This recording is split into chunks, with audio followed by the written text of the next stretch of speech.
It's early spring here in northern Vermont. It's the time of year when snowmelt cascades down the mountain streams, when the poor man's fertilizer blankets the earth, when young green ramps emerge from the frosty leaves, and the fiddlehead ferns stretch up in preparation to unfurl and greet the springtime. In the garden, the rhubarb is just waking up from winter's slumber, and our ideas for the planting season are budding into fruition. So these are peas that were mailed to us in a seed exchange from an amazing human being who lives in Spokane, Washington. Those are called little marvel peas. Peas are a truly marvelous crop for everyone's garden. They are cold tolerant down to 20 degrees Fahrenheit and can be sown directly in thawed spring soil. They can be grown in many soil types and are ideal for novice gardeners since they thrive with very little attention.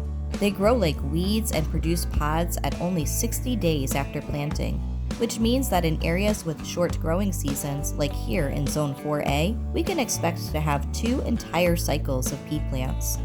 Planted now at the end of April, these plants will reach peak maturity by July. And if you are impatient like us and can't wait for a midsummer harvest, you're in luck, as the entire pea plant is edible, all tendrils, leaves, and flowers.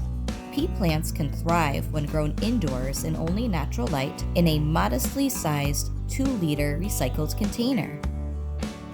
We started these pea plants indoors in February, 2 months prior, in a cool 60-degree Fahrenheit room using only natural sunlight, and it's already producing sweet, tender pea pods.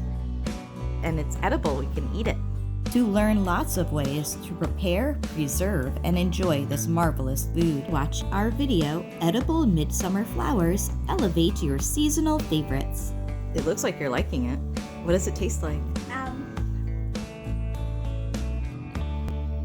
Toast. So be sure to include peas in your gardening plans, since it's a delicious, easy, and high-yielding crop that flourishes indoors or outdoors in many different climates. Thanks for watching, and please subscribe to our channel Say Why Chicken Thigh.